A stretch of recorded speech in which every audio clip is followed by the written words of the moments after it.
অঞ্জন, বলো। আমি ওখানে কিছু বলতে পারলাম না তোমায়। তুমি প্লিজ এভাবে থ্যাঙ্কস বলো না কিন্তু। না, I am feeling awkward seriously. এত বড় একটা দিনে, এরকম একটা স্পেশাল দিনে তুমি আমাকে এখানে ইনভাইট করেছো। I am really privileged. আমার সত্যি খুব ভালো লাগছে এখানে এসে। আরে না না, আসলে আমার বাড়ির লোকেদের তোমাকে খুব পছন্দ হয়েছে। ইনফ্যাক্ট আমার বাড়ির লোক চাইছিল যে আমাদের সম্পর্কটা আরেকটু গভীর হোক, আরেকটু গাঢ় হোক, তাই তোমাকে নেমন্তন্ন করে ফেললাম। Thank you so much, thank you. আচ্ছা অনির্বাণ, যদি কিছু মনে না করো, একটা কথা জিজ্ঞেস করতে পারি? সেদিন যে শুভর মামার কাছে তুমি যে কাজে গিয়েছিলে, সেটা হয়েছে? পুরোপুরি হয়েছে এখনো ঠিক বলতে পারি না, তবে তোমায় একটা কথা বলি অঞ্জন। আসলে অঞ্জন, আমি একজনকে খুঁজছি, আর সেই মানুষটা আমার খুব কাছের। মানে কেউ হারিয়ে গেছে? হারিয়ে গেছে। লোকে আমাকে বিশ্বাস করাতে চায় সে নেই, কোথাও নেই, কিন্তু আমি সে কথা বিশ্বাস করতে পারি না। আমার মনে হয় সে আছে, আমার আশেপাশেই কোথাও আছে। আমি তার প্রেজেন্সটা ফিল করতে পারি অঞ্জন। ইনফ্যাক্ট সেদিনও যখন তোমাদের বাড়িতে আমি এলাম, কেন জানি না আমার মনে হচ্ছিল সে এখানেই আছে। আমি তার উপস্থিতি অনুভব করতে পারছিলাম। মা বলে আমার নাকি সাইকিয়াট্রিক ট্রিটমেন্টের প্রয়োজন। না, হতেই পারে সেটা সত্যি, কিন্তু আমি ওই মানুষটাকে খুঁজে বার করব অঞ্জন। যতক্ষণ পর্যন্ত ওই মানুষটাকে আমি খুঁজে না পাচ্ছি, আমি নিজেও শান্তিতে থাকতে পারছি না। বুঝতে পারছি অনির্বাণ, তুমি একটু ডিস্টার্বড আছো, কিন্তু আমার কথাটা মিলিয়ে নিও। তুমি যাকে খুঁজছো তাকে কিন্তু তুমি খুব শীঘ্রই পেয়ে যাবে।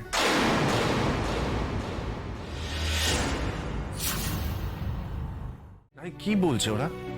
হ্যাঁ, বলছে তোর নাকি মেমোরি লস হয়ে গেছে, তুই নাকি কাউকে চিনতে পারছিস না, তোর কিছু মনে নেই। হ্যাঁ, আমার তো বিশ্বাসই হচ্ছে না। আমি এটা বিশ্বাস করি না, তোর এটা হতেই পারে না। থাক না বিক্রম, কি হয়েছিল না হয়েছিল সেসব নিয়ে এখন কি দরকার? আমাদের মেয়ে আমাদের চিনতে পেরেছে, আমাদের কাছে ফিরে এসেছে, এটাই কি অনেক না?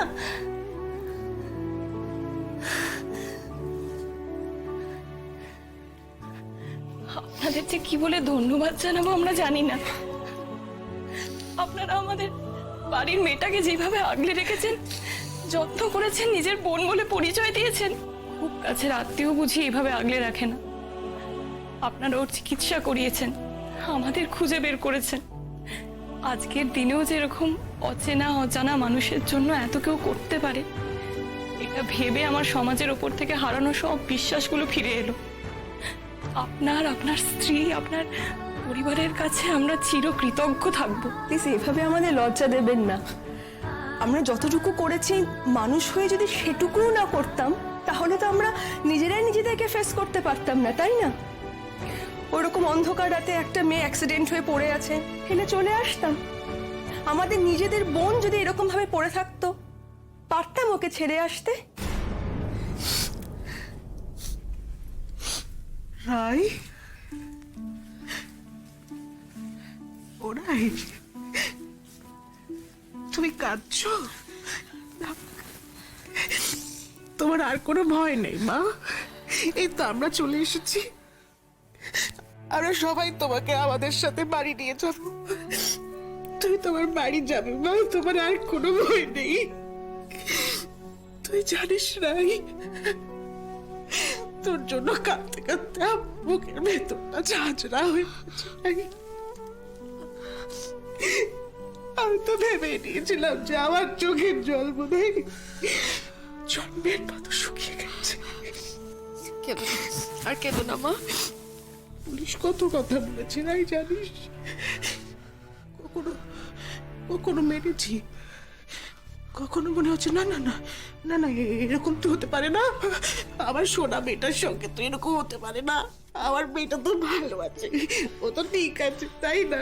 তো ঠাকুরকে বলতাম, হে ঠাকুর, তুমি আমার মেয়েটাকে যেখানে রেখেছো শুধু প্রাণে বাঁচিয়ে রেখো ঠাকুর। ঠাকুর আমার কথা শুনেছে, আমার কথা শুনেছে। আমার মেয়েটা এখন আমার সামনে দাঁড়িয়ে আছে। আর কেঁদো না মা, প্লিজ আর কেঁদো না। একদম কাঁদবে না, আর হ্যাঁ?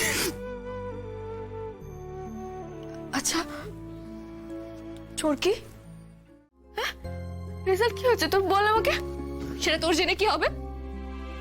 তুই তো সব ভুলে গেছিস, সব। দাদাভাইকে, মাকে, বৌমনিকে, আমাকে সকলকে ভুলে গেছিস। না না না না, বেশ তো, তুই এরকম ভুলেই থাক, তোর জানার কোনো দরকার নেই এসব। আমাদের বোন, এই ছোট্ট মেয়েটা আমাদের সবার স্বপ্ন সফল করেছে। তোর এত কষ্ট, এত কিছু, এত পরিশ্রম সব সফল করেছে ও। দারুণ নাম্বার পেয়ে ডাক্তার হয়ে গেছে আমাদের ছোট বোনটা। এখন এখন ডক্টর স্রোত সেনগুপ্ত এমডি পড়তে চায়, বাইরে যাবে। জাস্ট 2 নাম্বারের জন্য ফার্স্ট হতে পারেনি, এত ভালো নাম্বার। বাহ, তুমি তো ভারী গুণী মেয়ে। মেডিকেলে 2nd র্যাঙ্ক করেছে, 4টেখানি কথা নাকি? কনগ্রাচুলেশন। Thank you.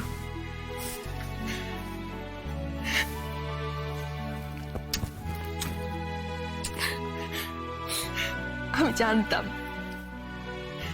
জানতাম তুই ঠিক এমনি করে আমাকে চমকে দিবি স্রোত।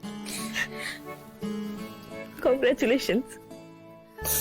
তবে দিদিভাই, তুই যদি ভালো থাকতিস ওই 2 নম্বরও কাটা যেত না। ওই 2 নম্বর কাটা যাওয়ার দায় কিন্তু তোকেই নিতে হবে এবার।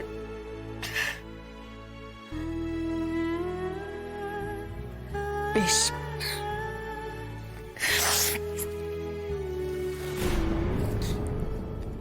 দাদা ভাই,